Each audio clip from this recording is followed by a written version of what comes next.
देवाची वेदवती नावाची महिला होती. तिला विष्णूशी विवाह करायचा होता. तिने खूप घोर तपस्या केली, परंतु हा रावण कुठे पोहोचत नाही.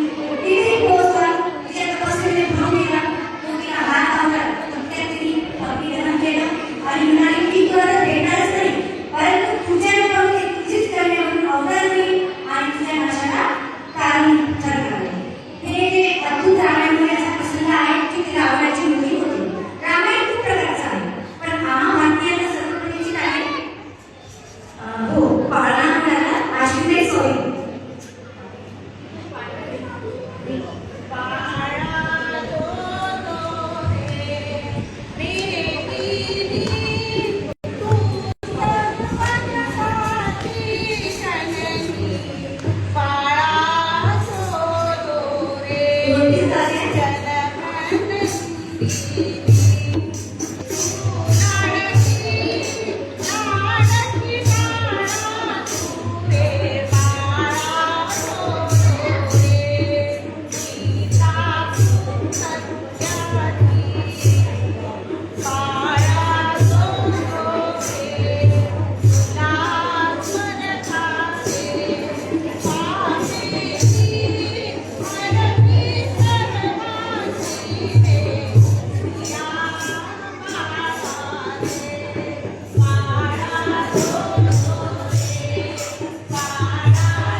Thank you.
प्रभू श्रीराम म्हणाले आहेत, गुरुने सांगितले म्हणून पुढे आणण्यासाठी तिथे जाते.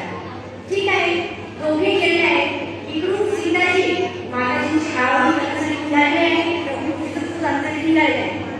समोरासमोर बागेमध्ये 2-3 सख्या पण आहेत सीताजींसोबत. प्रभू श्रीराम त्यांचे बंधू आहेत आणि दोघांची नजरानजर झालेली आहे. जणू एका रामायणाचे साक्षीच आहे की सीताजींनी इथेच मनातून प्रभू श्रीरामांना आपलं पती मानलेलं आहे. प्रत्येक रामायणामध्ये का असले नाही. तर आता आपल्याला आम्हाला सांगते की जेव्हा नजरानजर झाली तेव्हा कसं झालं आहे.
राम सीता लक्ष्मण ही थोडी सुरुवातपासून आहे बरं, स्वयंवरापासून आहे.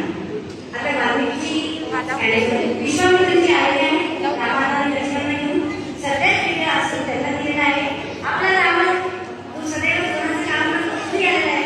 गंदी कामे काय आता प्रत्येकाच्या वेगवेगळ्या प्रकारे त्या धनुष्याला उचलून मारत आहे.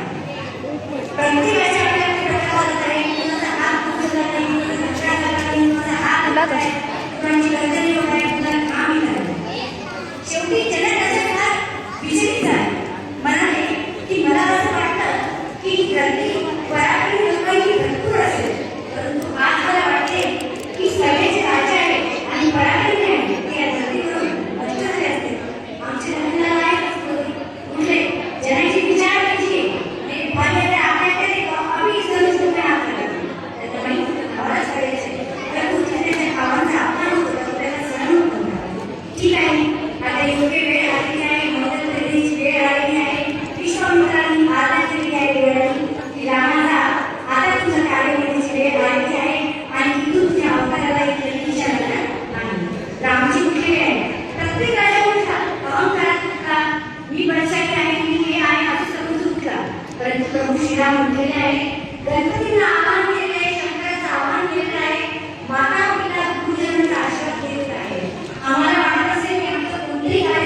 राम राम जय राजा राम, राम राम जय सीता राम.